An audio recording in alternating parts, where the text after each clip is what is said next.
آية بيوراني فلا. أعوذ بالله من الشيطان الرجيم. بسم الله الرحمن الرحيم. الله خالق كل شيء وهو على كل شيء وكيل.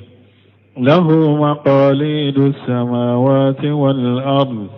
والذين كفروا بآيات الله أولئك هم الخاسرون. قل أفغير الله تأمروني أعبد أيها الجاهلون. ولقد أوحي إليك وإلى الذين من قبلك لئن أشركت ليحبطن عملك ولتكونن من الخاسرين. بل الله فاعبد وكن من الشاكرين. بسم الله الرحمن الرحيم. والصلاة والسلام على نبينا محمد وعلى آله وأصحابه وسلم تسليما كثيرا. سبحانك لا علم لنا إلا ما علمتنا إنك أنت العليم الحكيم. أستغفر الله الذي لا إله إلا هو الحي القيوم وأتوب إليه. اللهم انفعنا بما علمتنا وعلمنا ما ينفعنا وزدنا علما. biye karisu ye hijriya bakele ani kemenani ani binani ani wolonfula shahru rajaba minya hijra sankalo wolonfula na bi suinyo mugani fulana miladi nasarau ka jate bafula ani muga ani woro sankalo folo bi suinyo tani kelenai ambe dawda bugu masjid rajawa ambo kono. A'udhu billahi minash shaitanir rajim. Allahu khaliqu kulli shay'in ila akhiril ayat. Ala banki bariya ala min korota lendo ko ale ala de fembeda. Allahu khaliqu kulli shay'. ala de ye fembe da wa huwa ala kulli shay'in wakil. ala de fembe tanga bagay fembe tangali be ala de bolo. lahu maqalidu samawati wal ard. sankaba kilew ye ala de taye duguma kolon u kilew ye ala de taye. والذين كفروا بآيات الله. alakum wamunun kafiriya rani alaka ayawye ulaika humul qashirun. ulutigila mode mugonwe mugomunun perdilendo. qul mahmarafuye afa khayra allahi ta'muruni a'budu ayyuhal jahilun. yala alatana jahilun aw benne nyamariya nka ode bato bena tawsiru kono ne nyede tumami makankaw uya nyini chiden fe ko aka farawuluka ulubu kabato fe munum bato aka faruka ku kabato fe mbato ka farawuluka kulu fanana faraleka ka alabato ala ko aka fuye ala tana aw benne nya mariya konko de bato jahilun mi nyaw bilani nani kuma foli la ka jahila de ya bilani na. wala qad uhiya ilayka wa ila alladhina min qablika. ala ko ciden ma ko wallahi ne ala ye wahauci ema nabi nyima ciden cide temena inye nye wahauci ulu fanama la ina asrakita la yahbatanna amaluka mamadu ne ye fulana farani alaka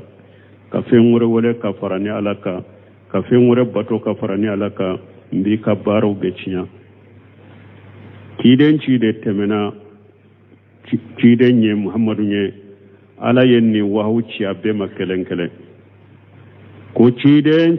ni ye fengure wole ka farale alaka ka fengure bato ka farale alaka ko abi ka baro be cinya o wahu kele ala ya ci ciden fanoma ko ni ana ka ciden ya na ye fem bato ka farala ka ala ba ka baro be cinya ika baro be cinya wala takunanna min alqashirin awa ubeke mugo perdile um fana kono mugo munum be perdi lagara jiani lagara ibeke uludela balillah fa'bud ala kelem pewde bato kana foy bato ka fara alaka wa kun min ash-shakirin ikake ala de kabban ara barika da bagay ibn kasir ko yughbiru ta'ala wala banki bari ala min koro talendo annahu khaliqul ashiya'i kullaha wa rabbiha wa malikiha wal mutasarrif fiha ala banki kibari ala min koro talendo ko ale ala de fembe tigiye ale ala de fembe marabagaye ale ala de be fembe ko nyanabo ale de nyanabo likela ya bela وكل تحت تدبيره وقهره وكلاءته فيم بيبي علاكا كونيانا بودي كورو فيم بيبي علاكا كربالي دي لا فيم بيبي علاكا تنغا دي كونو علي دي بي فيم بي نيانا بو علي دي كربالي بي فيم دي كا علي دي كتنغالي بي فيم دي كا له مقاليد السماوات والأرض قال عدد من العلماء دون كبغجات ودوكو المخاليد هي المفاتيح بالفارسية كو فارشكا كنا كم مخاليد يموني كو كيلو سانكبا كيلو يالا ديتاي دوما كولو كيلو يالا ديتاي وقال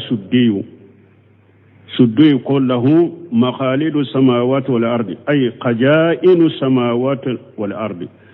سانكبا ولون فلا نيما مرا abi ala de bolo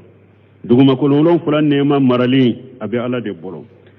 wal ma'ana ala kila al qawlayn la yini kuma fulayn bela anna ajimmat al umur bi yadihi tabaraka wa taala kokko nunjuru be ala de bolo ala minna heraka cha kortaleno akera samin kokko sankaba kilo duguma ko kilo akera samin ko sankaba nema marali duma ko nema marali nin kuma fulay bella nyini e munye ka fo ko bennun jurube ala de bolo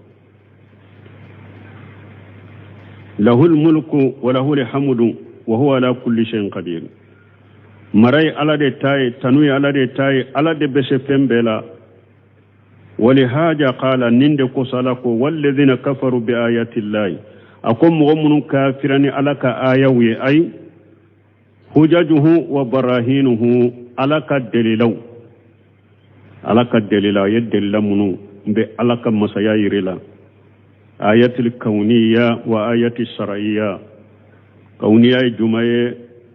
علي أودام في منون دا سانكبولون فلا دوما كلون فلا شرعية مني قرآن آيو مؤمن كافرني نونية alako ulaika humul qashirun ulutigla mode mo perdi lawni wa qawluhu ni alako qul mahmrafuye afa ghayra allahi ta'muruni a'budu ayyuhal jahilun qila uko anna al mushrikeena bi jahlihim ko mushriku ka jahila sababu lo ka jahila qoso dawu rasul sallallahu alaihi wasallam ila ibadati alihatihim uye ciden wale kana ko ciden ka ulu ka bato feun bato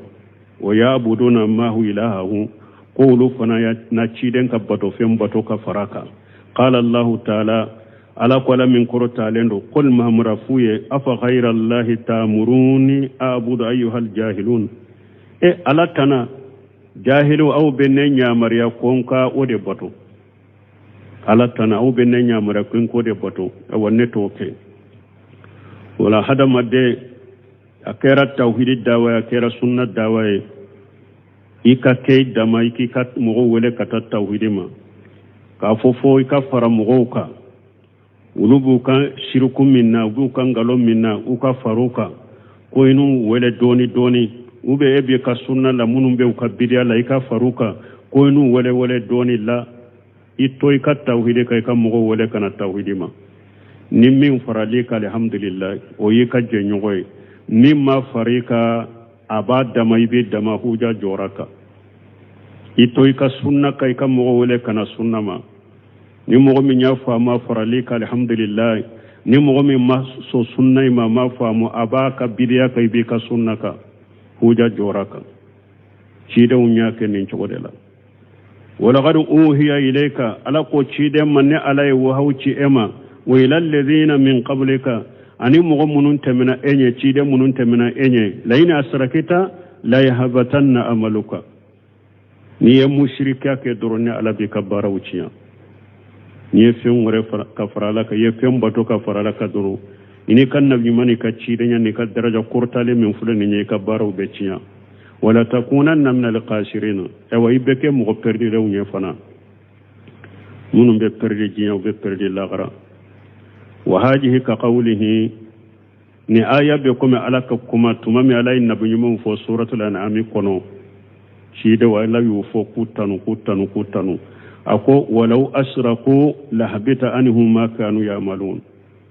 ala ko nin cide mu fulede ne nyin cide munun tanu awye nutu nye mushrikiya ke ka fenwore bato ka farane ala ka fenwore wode ka farane ala kan tumbu ka baraw beciya wala mbalimo islamiya gurja few ata uye belebele batam min fara nyogonka a folo fule ninje mushrikiya ni adama dembe salli cogo ibe su ibe jakabo ibe islamiya ka baraw beke me ni mushrikiya kuni yera ibolodoro ala makota ashila ika sallim be ciya ika suim be ciya ika hiju be ciya ika limura be ciya ika bange babato be ciya ika sinji tugu be ciya fembe ika ewa furu nyogonya nyuma bebe ciya wa hada madenki yere kolosire mbalimo tawhidi ala kerempe ka bato ode ala kan nyamar kan foloye ni be kafiri wole kana silamiya ma fin folo min ne ba fuaye iba fu ka sher kuma fula de fo ode ba laddo silamiya kono ashhadu an la ilaha illallah wa ashhadu anna muhammadar rasulullah ninde be mu do silamiya kono ni be do ni silamiya kono ni silamiya be fin folo min nyini efe tawhidi de do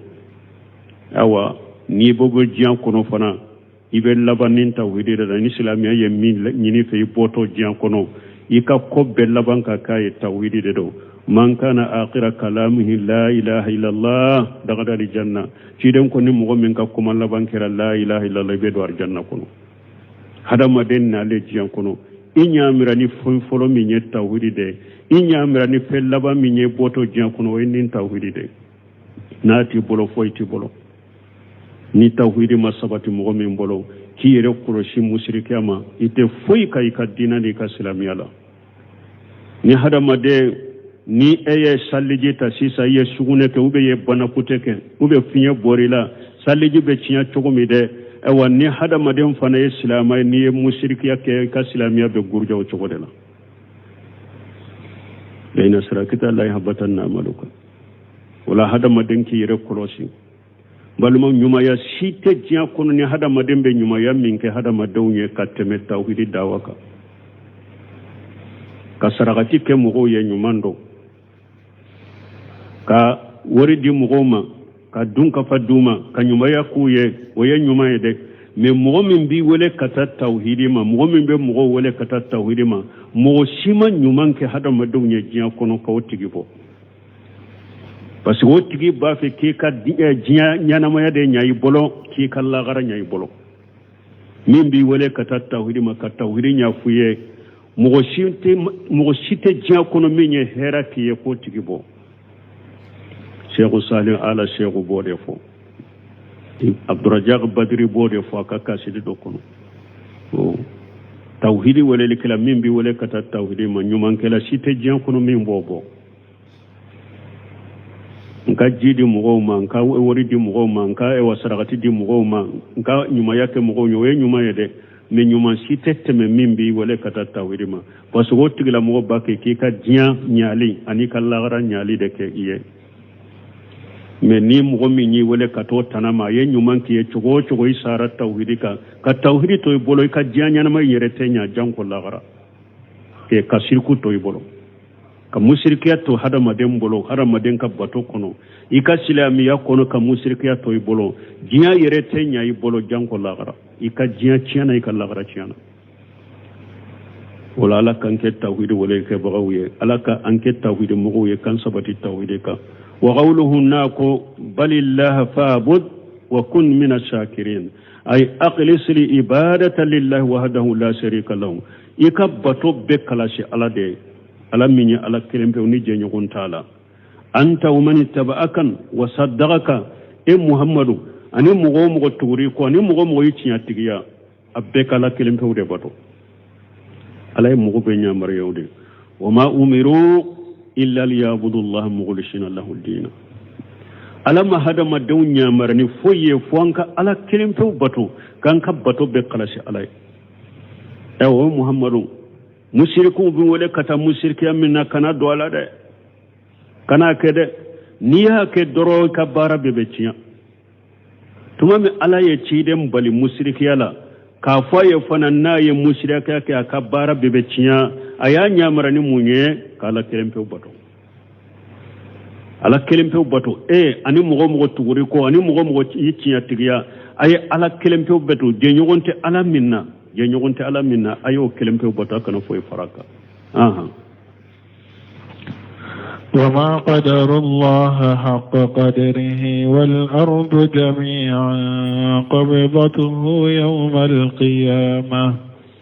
والأرض جميعا قبضته يوم القيامة والسماوات مطويات بيمينه سبحانه وتعالى عما يشركون وما قدر الله حق قدره مشركو ما على بنيا على بنيا من كاكا مشركو موكي على تمامي ولو يباتو في ورود يباتو كفر علىك ولو يفي ورود ولا كفر علىك وما على بنيا على بنيا من كاكا والأرض جميعا قبضته يوم القيامة أو يوم القيامة ولا بدو كلهم بمنا أبولولا والسماوات متوية بيمينه على بسانك بولون فلا كرو أكيني بولولا مسامينك بنيا ينيني ni mugo minye ewa damfende batoka faraninka ube damfende ewa wole ka faraninka ube ni bonya minka ka ninkere kirani ko mununye eyu taku di damfema eyu ni ala bonya ni ala bonya kanka bonya kase degere minna masami yomal kama do duguma kololon fula bumina abe sanka bolon fula kru akinina subhanahu wa ta'ala amma yusrikun ala sheni alendo ala koro talendo kabo feuna wake kamunun fara alaka minye tungu de faraka minye poli de faraka minye ewa iri de faraka minye jinya de faralaka minye kuludo de faralaka wa minye sheguni maba do de faralaka minye kaburu tigi de faralaka ala sheni alendo kabo nunuma akoro talendo kabo mafana yaqulu tabaraka wa taala alakum masami bunkasir ko alakum masam alakum alami hera kacha akorta lenu wama qadarullah haqqa qadrihi ay ma qadara al mushrikun allah haqqa qadrihi mushrikun ma ala bonyani bonyamin kaka alani bonyamin kaka mushrikun moke alai hina abadum ma hu khairahu tumamu nuya ala tanabatu kafaralaka wa huwa al azim ala de masabai allaji la ajama minhu masammin ni foy mambonay ala de masammin kabo masammin ni foy mambonay al qadir ala kulli shay aw ala de bese fembela al malik li kulli shay aw ala de fembe marabagay wa kullu shay tahta qahrihi وقدرته فين بيبي علىك كربالي دي كورونا كشيبايا فين بيبي علىك كربالي دي كورو أني علىك شيبايا وقد وردت أحاديث كثيرة متعلقة بهذه الآية الكريمة بن كثير كو آية أكو حديثة شامان نانا حديثة منون دلولن بني آية لا والطريق فيها وفي أمثالها أو الشراء أو حديثة ولا نو حديثة ونيغنا مذهب السلف سلفو كتابلو دونو كانتو هاري دكتوريا فنبوبلو كو دكتورو كو سلفيا يري بيدياي kabako be nin jamana nunun kono de ko salafiya yere foli e bidiyai bun kasiri nunun fule ka fo nin kuma fora ni 600 kame wolo fulani ko e duguturu lama e papier jumambo e bolo ko duguturu papier we e ba fu ko salafiya yere foli e bidiyai kala su jumambi bolo a fule ka fo ya mi وتريق فيها وفي أمثالها ni hadisa una nyogona munun dilolembe ni ala ya una nyogona sira nyuma yeminye wala majhabu salafu kama majhabu salafu katasira ويجمع وهو إمرارها كما جاءت من غير التكييف ولا التحريف ni aya una nyogona ni hadisa una nyogona iku fo unana chogo mi ku temo chogo ku fo chogo la kana fo ibu chogo fo kana fo ibu yele mafana mana ni ala ko kwala isanka bawlon fula kwa yukuru kumina kinimbola afuni chogo la duro me kana fo ko ebo muna chogo ni ala ka bolo chogo fo de kana fo mafiye ita chogo do kana fo fana ko ala masanka bawlon fula ni dum ala masanka bawlon fula kumina kinimolo kana fo ko ala mu'mina fana aya inna na chogo mi afo chogo la ni hadisa de na chogo mi afo chogo la sarafu kata siranu kama jabi yo wode ani abdullah ibn mas'ud radiyallahu anhu karisa min abdullah ibn mas'ud malaka je kabwa ma qala ja habru min ahbar ila rasulullah sallallahu alaihi wasallam ko yahuda ka doni ke bagado haburu kore munyala habaru ya mina kabo baji dela mani doni ke bagaba uba fu mana doni ba bula ka doni kacha komi baji haburu yode minal ahbar yahuda ka doni ke bagaba dona na chide sallallahu alaihi wasallam fa qala ya muhammadu ako muhammadu inna nadiru anna allah jalla an basro an ka kitabu kono tawreta kono ko ala masammin ka ba korta leno yejalu samawati ala usbi ko ala be sanka bawlon fula bila bolon koni doka wal aradina ala usbi ko abe duguma kololon fula bila ka bolon koni doka wasajara ala usbi abe ewa iru bila aka bolon koni doka wal ma wasara ala usbi ji ani ewa bogo abo bila ka bolon koni doka wa sha'ir al khalqi ala usbi damfun to abu bilaka bolon koni doka fa yaqulu ala bafo ana al maliku ne de maralikelay tumami yahudaw ka karmo banye nim fo cidenye fatahika rasulullah sallallahu alaihi wasallam cidenye lela hatta badati nawajijuhu fo awanyum munum be kofe takaju fo ulu bora kenema munna tasdiqa li qawli al habri ni cidenye aw yahuda ka doni ke bon ka kuma sabati na ya ka kuma yi sabati summa qara rasulullah sallallahu alaihi wasallam o kofe cidenye ni aya kala alaka tanuna kishibaka wama qadarullah haqqa qadrihi wal ardu jami'an qabdatuhu yawm al qiyamati ila akhir al aya donc ni nya yiranna bolobe alala aya ya fo bolobe alala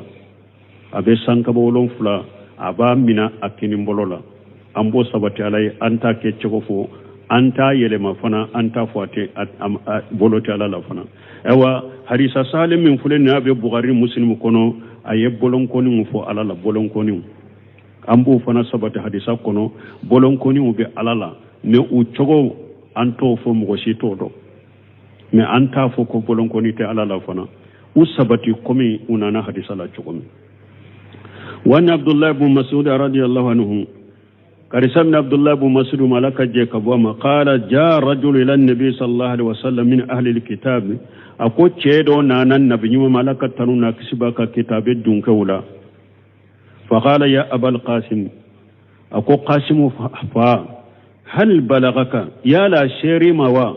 أن الله تعالى يحمل الخلائق على أصبع والسماوات على أصبع يا لا شيري موا ko ala be danfeunta bolonkoni doka abe sanka bolon fula bila bolonkoni doka wal aradina ala usbi abe duguma kolon fula bila ka bolonkoni doka wasajara ala usbi abe iru bila aka bolonkoni doka wal ma wasara ala usbi wa minye wa jini bogo abu bila bolonkoni doka yala ni seri mawa qala fadhika rasulullah sallallahu alaihi wasallam hatta badati nawajijuhu akoci da nyelela fo akofenyi nunun bora kenema ahmad ayni bo fil musnad an muslimu wa qala ko wa anjala allah azza wa jalla alay ayajin wa ma qadarullah haqqa qadrihi wal ardu jami'a qabdatuhu yawm al qiyamati was samawati matawiyatu bi yaminihi subhanahu wa ta'ala amma yushrikuna aya kalam wa nabi hurairah radhiyallahu anhu حديثنا نبي هريرة بولالك جيكبواما قال سمعت رسول الله صلى الله عليه وسلم يقول أكو علي مچيدم بافلك ترونا كسباكا يقبل الله تعالى على الأرض كو على بدغما كلو ولون فلامنا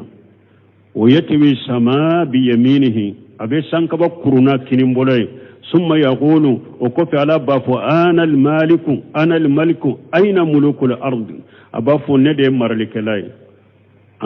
dugukolo maralikelaw bɛ min ne de ye maralikela dugukolo maralikelaw bɛ min wa ni ibn umara karisa min abdullah ibn umara ma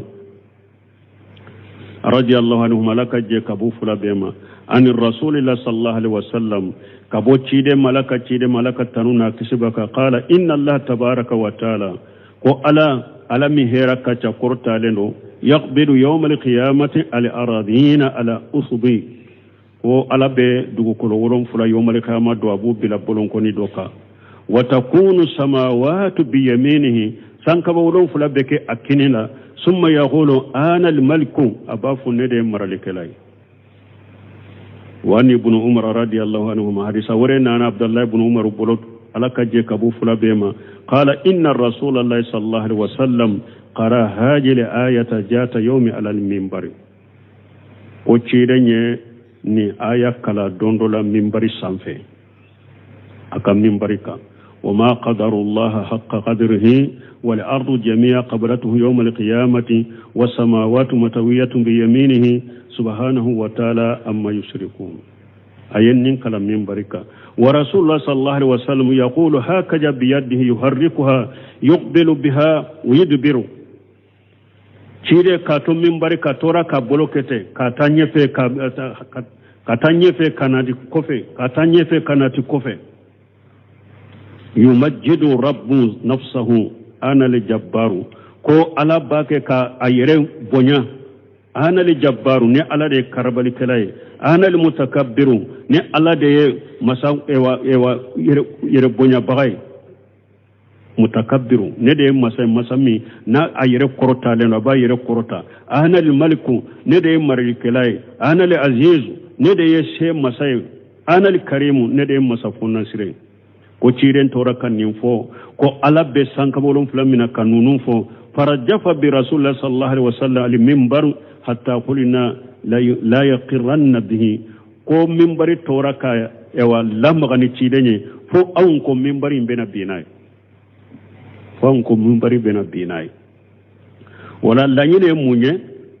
ubafo ninunde ma tawhid al asma'i wa sifati anko tawhid kalite sabari tawhid rububiyya oyede kado ala de fembe da le de be fembe garjaga le de be fembe nyanama le de be fembe faga oye tawhid rububiyya tawhid ewa uluhiyya oyede ka bato bedi alama foi kana wole ka faralaka foi kana bato ka faralaka tawhid al asma'i wa sifati ala ye ewa man kutuni to munun sabata yere la qur'ana kuno usabati alala sirenye togoni mankutu munun sabati alala hadisa sahalewunna u sabati alala bila takyifi wala tahrifi wala ta'tili wala tamsili kana foyi ba kecige fo kana foyi ba misaliya kana foyi ba yelema ewa kana fo fana kute alala bima yaliqu bi jalalihi bolo be alala awa bolo munun kakani ala yere kan masayai bolon koni be alala bolon koni munun kakani ala yere kan masayai ala ka bolo ni danfen ka bolo te kelenye awa ala ka bolon koni ni danfen ka bolon koni te kelenye laysa kamithlihi shay'un wa huwa as-sami'ul basir ala ni fuyi te kelenye meni masado yeli masado nunun ka do ba fu ninde ma tawhidul asma wa sifat sarafu ka tabole minye nununna unana qur'ana aya kono fo chogomi uteme o chogola iko fo chogola kana fo ibu ke chogo fo kana fo ibu yelema unana hadisa la chogomi ufo o chogola iku latte mo chogola kana fo ibu misaliya kana fo ewa ibu nankariya fana nununde tawhidul asma wa sifat ani kairan na yomul kama do hadisa wore bena alabe ewa sanka bolon fula aba mina kinin bolola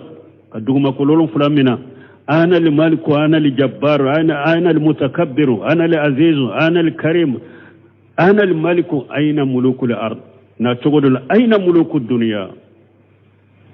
jiya marali kelaw gami jabili kelate siru iktema kenaka ala bafo lillahi alwahid alqahar abafo bi marali ne ala kelemtu de tay ne ala minye karba masay ونفخ في السور فصعق من في السماوات ومن في الأرض إلا من شاء الله ثم نفخ فيه أخرى فإذا هم قيام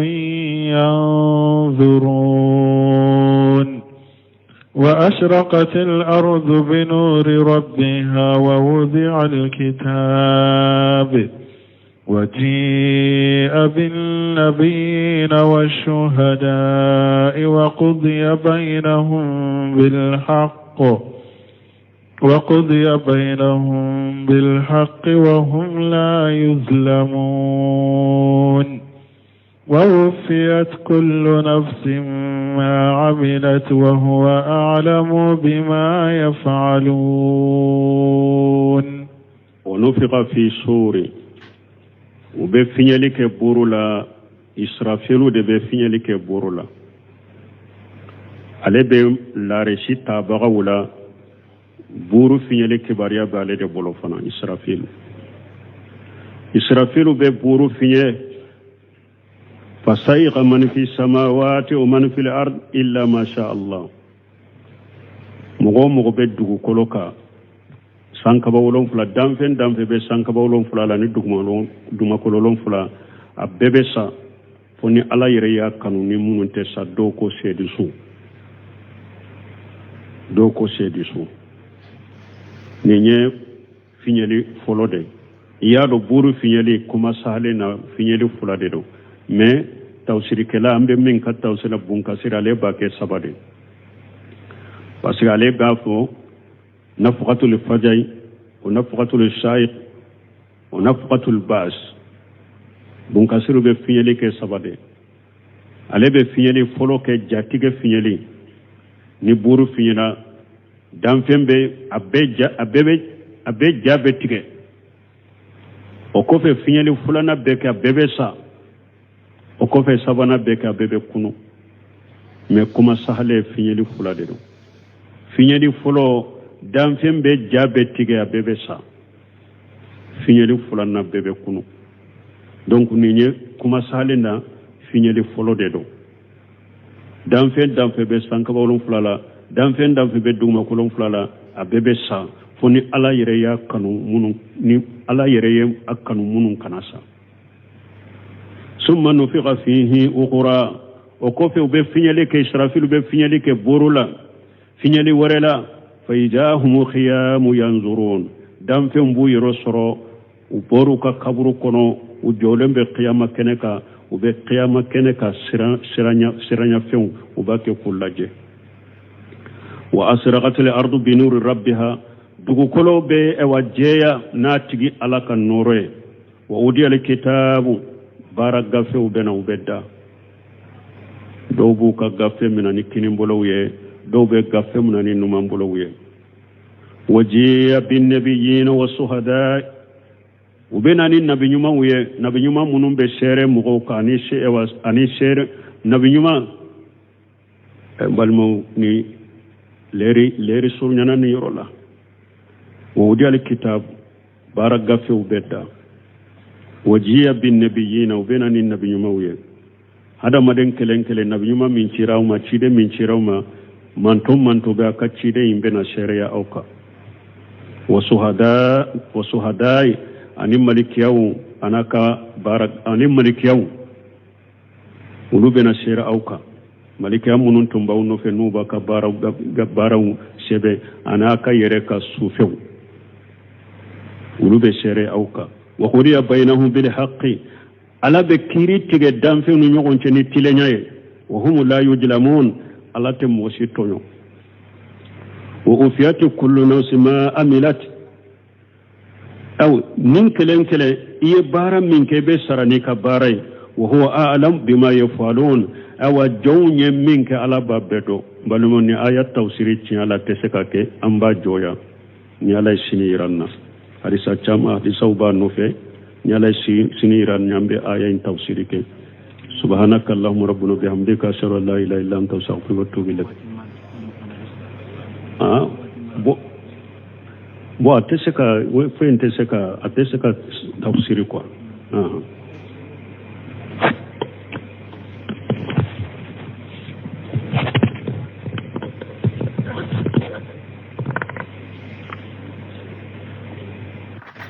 آية بيوراني فلا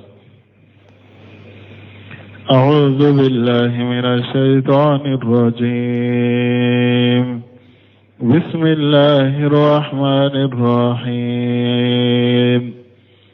الله خالق كل شيء